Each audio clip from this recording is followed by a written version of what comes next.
महायुति विजय का जश्न मना रही है।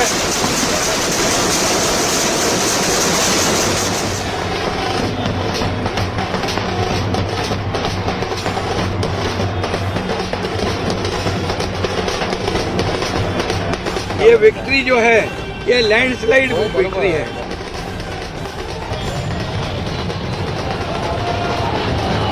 ये महायुति ने जो काम किया है उसके काम के ऊपर ये जनता ने शिक्कामोर्तब किया है।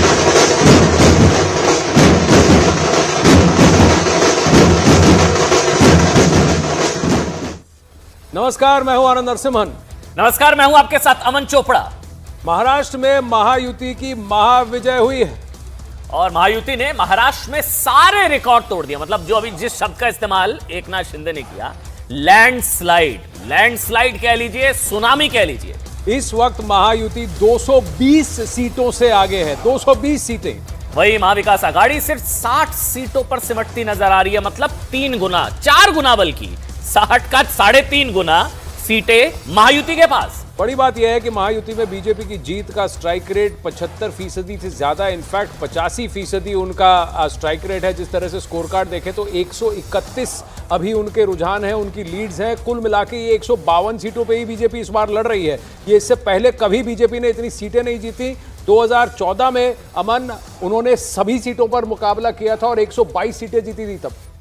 वही शिवसेना, शिंदे और एनसीपी अजीत गुट का स्ट्राइक रेट भी 60% से ज्यादा है। यहां भतीजा चाचा पर भारी पड़ा, कह सकते हैं। अजीत पवार, जो पहले कहा जा रहा था कि संभवतः कमजोर कड़ी साबित होंगे एनडीए की शरद पवार के सामने। शरद पवार का कद पद इतना बड़ा, चाणक्य उनको राजनीति का कहा जाता है, लेकिन यहां पर शरद पवार का स्ट्राइक रेट शायद 10.5-11% के आसपास, और इसी की वेबसाइट के हिसाब से 12 सीटों पर आगे शरद पवार की पार्टी। शरद पवार के राजनीतिक जीवन का सबसे खराब प्रदर्शन इस बार। जी बिल्कुल। और मुख्यमंत्री एकनाथ शिंदे ने जीत का श्रेय महाराष्ट्र की जनता को दिया है, विशेष तौर पर महाराष्ट्र की माता और बहनों को सीएम ने जीत का श्रेय दिया, ये कह के कि ये जो लाड़की बहना है, इस लाड़की बहना की वजह से जो महिलाओं ने आकर अप्रत्याशित वोटिंग की है, पुरुषों के बराबर की वोटिंग की है। महाराष्ट्र में 9.7 करोड़ वोटर्स थे कुल मिला के, जिसमें से 4.64 करोड़ करीब फीमेल वोटर्स थे और 5 करोड़ से ज्यादा जो मेल वोटर्स हैं। लेकिन वोटर परसेंटेज अब की बार 5.6% महिला वोटर्स का बड़ा है अमन। और महायुति 220 सीटों पर। अच्छा, इस बीच एक देवेंद्र फडणवीस का एक पुराना भाषण बहुत चर्चा में है। वो कह रहे हैं कि मेरा पानी उतरता देख, मेरे किनारे पर घर मत बसा लेना, मैं समंदर हूं, लौट कर वापस आऊंगा।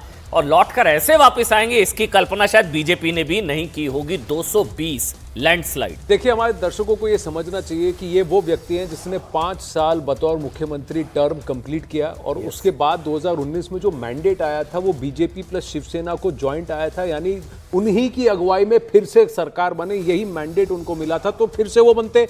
अब देखिए किस्मत का फेर कि वो बाहर हुए, फिर उसके बाद वापस आए तो डीसीएम बन के आए। किसी स्टेट का, प्रदेश का वो चीफ मिनिस्टर हो, मुख्यमंत्री हो, फिर डिप्टी चीफ मिनिस्टर। और अब देखिए इस तरह की जीत उन्होंने लाकर बीजेपी को खड़ा कर दिया है कि पूरे देश में कोई उनका सानी नहीं है, ये बात हम कह सकते हैं। दूसरी बात, कौन है एकनाथ शिंदे से?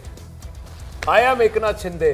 धनुष बाण का सही लेगेटी यही है जिनको विरासत में जो शिवसेना मिलनी चाहिए, सही नेता यही है।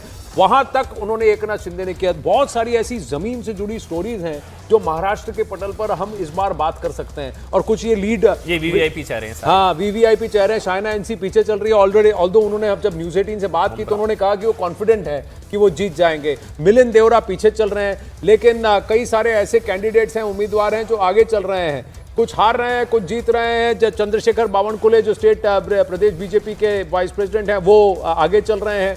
नवाब मलिक पीछे चल रहे हैं, अबू आजमी आगे चल रहे हैं। बाला साहब थोराट हार गए, 8 टाइम के एमएलए, 8 बार के विधायक बाला साहब थोराट, 8 बार के विधायक। कांग्रेस के लिए बड़ी एम्बैरेसमेंट, क्योंकि 8 बार के विधायक बाला साहब थोराट हार चुके हैं चुनाव। वो चुनाव हार गए हैं, लेकिन बार बार इस चीज का जिक्र किया जा रहा था, जो भी आनंद ने भी किया, कि असली गद्दारी कब हुई। ये मिलिंद देवड़ा ने पोस्ट किया कि असली गद्दारी जनता ने बता दिया साहब कि 2019 में हुई या 2022 में हुई। 2019 तब जब मूल जनादेश बीजेपी शिवसेना के पक्ष में था और शिवसेना ने कांग्रेस और एनसीपी के साथ गठबंधन किया, वो गद्दारी या 2022 वाली गद्दारी जिसको कहा जाता है कि बीजेपी ने गद्दारी की जब तोड़ा। हालांकि वो परिवार की लड़ाई थी जो आपस में चाचा भतीजे की हुई और वहां पुत्री प्रेम में, सुप्रिया सुले के प्रेम में वहां से टूट फूट हुई, लेकिन फिर भी जनता के जनादेश ने बता दिया कौन गद्दार कौन वफादार, असली कौन नकली कौन। और एक और बात है, एक चाय वाला दूसरा ऑटो वाला, ये जो स्टोरीज हैं प्रधानमंत्री नरेंद्र मोदी की और एकनाथ शिंदे की कि जमीन से जुड़े व्यक्ति जमीन से जुड़े लोगों के लिए जमीन में रह करके काम करते हैं। एक चाय वाला, एक ऑटो वाला। हाँ, ये बहुत बड़ी स्टोरी है, लोकतंत्र की जीत। हाँ, बड़ी स्टोरी है। कई सारे बड़ी खबर आ रही है। ये देखिए, महाराष्ट्र चुनाव के नतीजों पर सबसे बड़ी खबर इस वक्त सामने आ रही है कि बीजेपी मुख्यमंत्री पद की मांग कर सकती है, क्या करनी चाहिए, क्योंकि जो स्ट्राइक रेट उनका है किसी के बराबर का नहीं है। मुख्यमंत्री पे रेस में सबसे आगे नाम देवेंद्र फडणवीस का है। अमन कहते रहे हैं कि सेंटर में नरेंद्र, महाराष्ट्र में देवेंद्र की मांग उठ रही है। हालांकि फाइनल फैसला आला कमान के हाथ में है, लेकिन देवेंद्र फडणवीस के आगे आप किसको देखेंगे बीजेपी में? बिल्कुल, और सीटों के हिसाब से भी देखा जाए तो 2 गुनी 3 गुनी सीटें हैं। यहाँ भारतीय जनता पार्टी का जो स्ट्राइक रेट है 80% से ज्यादा का है, 75-80% का स्ट्राइक रेट है। और यहाँ जिस तरह की जो आपने भी पहले 5 साल का टर्म पूरा किया, उसके बाद मूल जनादेश बीजेपी शिवसेना, फिर डिप्टी सीएम, फिर वहां पर पार्टी में टूट, फिर 2.5 साल डिप्टी सीएम रहे, एंटी इनकम्बेंसी भी थी 2.5 साल की, उस तरह से भी देखा जाना चाहिए। लेकिन देवेंद्र फडणवीस स्वाभाविक चेहरा महाराष्ट्र में मुख्यमंत्री पद को लेकर, और मांग ये कहा जा रहा है कि मांग की जाएगी, संभवतः मांग की जानी चाहिए और देवेंद्र फडणवीस ही मुख्यमंत्री हो सकते हैं, इसकी संभावनाएं बहुत प्रबल है। शिंदे जी ने भी खुद कह दिया था कि चुनावों के बाद तय होगा कौन बनेगा मुख्यमंत्री। देखिए, पहले भी एकनाथ शिंदे कह चुके हैं कि मैं डीसीएम होकर खुश हूं, मैं देवेंद्र फडणवीस को मुख्यमंत्री होना चाहिए। जब ये सरकार बनी थी, टूटी थी और महायुति की सरकार आई थी, एकनाथ शिंदे पाला छोड़कर यहां पर आए थे, एमएलए को लेकर आए थे, तभी देवेंद्र फडणवीस ने कहा मैं संगठन में काम करता हूं, सरकार में नहीं रहूंगा। उस वक्त ये बात उन्होंने खुद हमसे बात करते हुए, मुझसे बात करते हुए कंफर्म की कि प्रधानमंत्री और अमित शाह जी ने फोन किया और उनको कहा नहीं, तुम्हें सरकार में रहना पड़ेगा क्योंकि तुम्हारा रहना वहां इंपॉर्टेंट है। तो उन्होंने उप मुख्यमंत्री पद को चुना। क्यों? क्योंकि वो अब उद्धव ठाकरे को ये दिखाना चाहते थे कि हमें सेकंड होने में कोई दिक्कत नहीं है, डीसीएम में कोई दिक्कत नहीं है, महत्वाकांक्षी नहीं है। अच्छा, शहजाद हमारे साथ इस वक्त, शहजाद पूनावाला बीजेपी के राष्ट्रीय प्रवक्ता हैं। शहजाद जी, बहुत बहुत स्वागत। 223 ये शायद आज के दिन का ऑल टाइम हाई, अगर मैं गलत नहीं हूं। 223 तो शायद अभी हुआ है और ये पूरे दिन का ऑल टाइम हाई है शहजाद, और वो भी 130 पार। ये शहजाद की हंसी रुक नहीं अमन जी और आनंद जी, आप आज आप बोलेंगे कि हंसेंगे। इसका कारण आपका कैमरामैन, आपको कैमरामैन थोड़ा जूम करके दिखाएंगे, दिखाना जरा। आज जो नतीजे भाजपा के लिए आए हैं, इसका कारण है एक है तो सेफ है। आज भारतीय जनता पार्टी ने, आप अभी विश्लेषण कर रहे थे, बीजेपी को 85% स्ट्राइक रेट मिला है जी, और हमारे शिंदे जी को 71%, एनसीपी अजीत पवार जी को ऑलमोस्ट 62-63%।